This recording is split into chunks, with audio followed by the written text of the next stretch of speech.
Dobroveče. Ovo je Dnevnik slobodnih građana Knjaževca. Ja sam Jelena Marinković, a vi gledate retrospektivu najvažnijih vesti.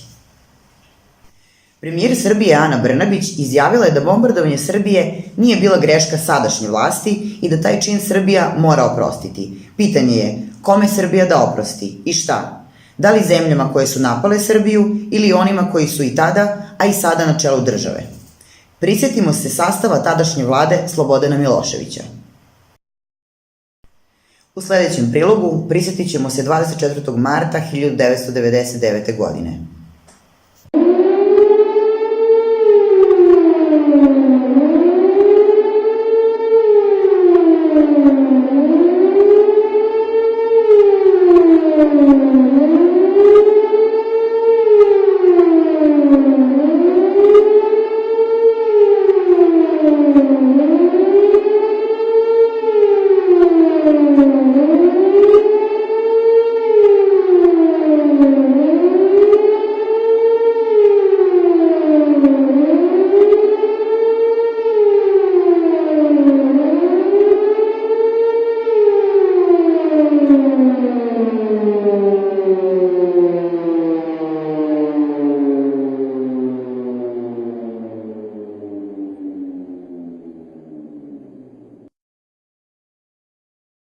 Aleksandar Vučić je 1999. godine obavljao funkciju ministra informisanja i pored toga što je bombardovanje RTS-a bilo unapred najavljeno, zgrada nije na vreme evakuisana. 16 zaposlenih je izgubilo život.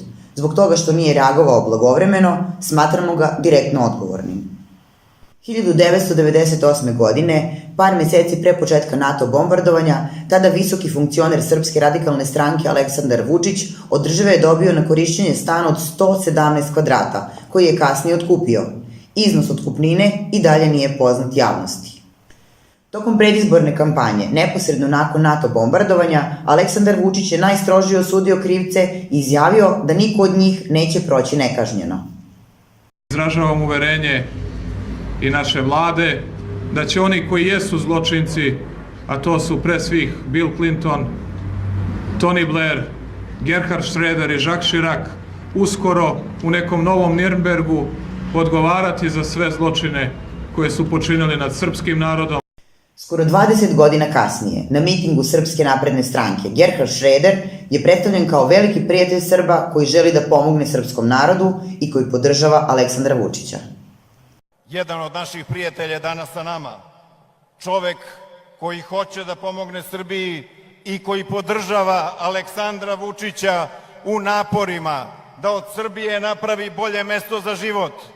Dragi prijatelji, obratit će vam se gospodin Gerhard Schröder, nekadašnji kancelar Nemačke.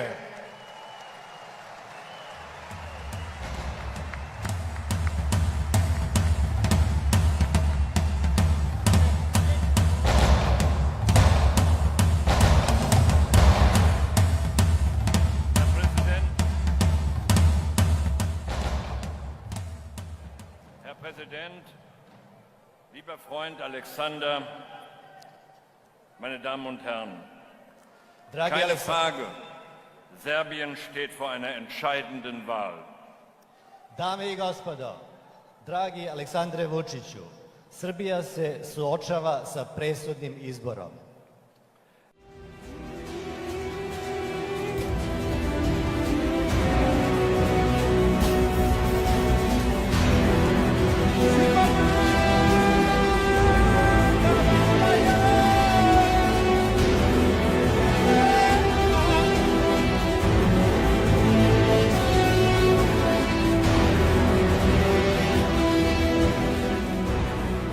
Večeras sam ovde da podržim one u Srbiji koji su se opredelili za Evropu. Ovo se pre svega odnosi na Aleksandra Vučića. Takođe, Aleksandar Vučić je podržao kampanju Hillary Clinton i tom prilikom donirao 2 miliona evra.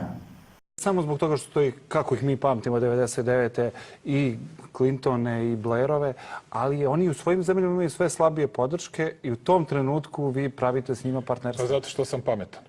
Pa zato što sam pametan. Pa zato što sam pametan. Pa zato što sam pametan.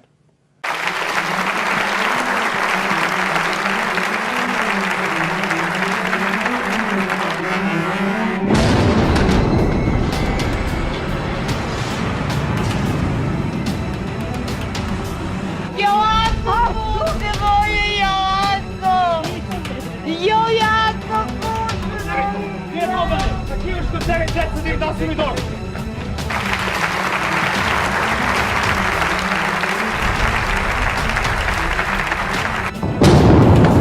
Bio je to tek početak rušenja mostova i komunikacija. U sledećih 68 dana NATO udari postaće sve žešći i sve brutalniji. And I'm pretty much aware of that, and that's why I always condemn all the stupid statements, which I gave up plenty of them 20 and 25 and 30 years ago. Hoćemo li da idemo sa Sjedinjenim Američkim Državama? Hoćemo li da idemo sa onima koji hoće da nas unište? Sa onima koji su ubijali ovaj narod? Sa onima koji su rušili mostove? Da li to neko pokušava da ih amnestira? Ili pokušava da nas natera da zaboravimo šta su nam sve radili prethodnih 10 godina i šta nam i dalje rade? All the stupid statements, which I gave up plenty of them 20 and 25 and 30 years ago. To je ono što je njima problem. Oni hoće da nas teraju da mi čekamo na travnjacima američke ambasade, ponesemo češalj i ogledalce od kuće, da se lepo ulickamo pre nego što nas šef ili šefica američkih otpravnih poslova ili neki niži službenik pozove da uđemo unutra, da nam podele zadatke. I did them a lot and not ashamed to say that. Yes. I did them a lot and not ashamed to say that. Yes.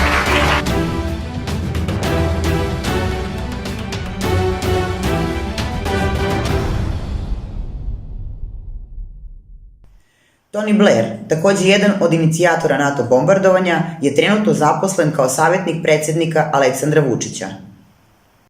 Gledajte vesti. Kako B92 ekskluzivno saznaje, Tony Blair danas je posetio Beograd. Nekadašnji šef britanske vlade održao je jednosatno predavanje pojedinim ministrima.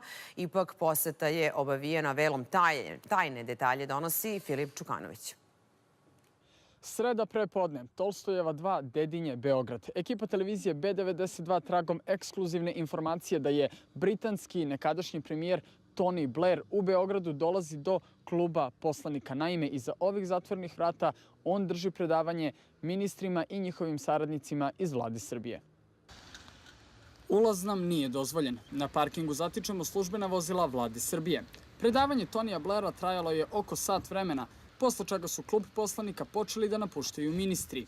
Prvi, ministar pravde Nikola Selaković. Šta nam kažete kako je bilo na predavanju? Predavanje zatim napušta prvi čovek Beograda, Siniša Mali. Gradonačelniče, hoćete da nam kažete kako je bilo na predavanju? Neko će drugi. Ministarka građevine i saobraćaja nije bila oduševljena kada je na ulazu ugledala našu kameru. Zato je tražila da vozilo dođe ispred samih vrata. Kako je prošlo predavanje? A sada vesti koje su obeležile prethodnu nedelju. Na obeležavanju 20-godišnjice NATO agresije u Nišu, predsjednik Srpske napredne stranke Aleksandar Vučić je još jednom dokazao svoje glumačke kvalitete. I za razliku od vas, ja mogu i da plačem. Imam pravo na to. Iako je pre skoro 30 godina Aleksandar Vulin dezertirao iz vojske, pre 2 godine postavljen je za ministra vojnog, a prošle nedelje je zvanično završio vojnu obuku od 15 dana.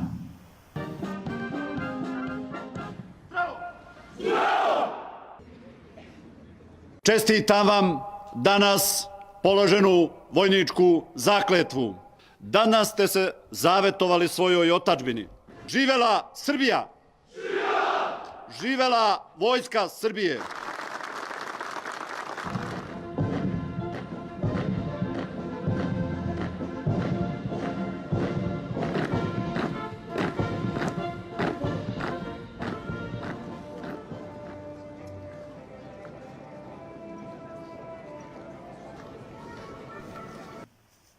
Lepe vesti i za sve one koje muče ispitni rokovi. SNS ima rešenje i za vas. Muči vas ispitni rok? Dosta vam je neprospavanih noći nad knjigom. Postoji i lakši način da završite studije. Učlanite se u SNS i diplomirajte još danas. Prekopirajte tuđe radove. Pustite vašu SNS karticu da deluje.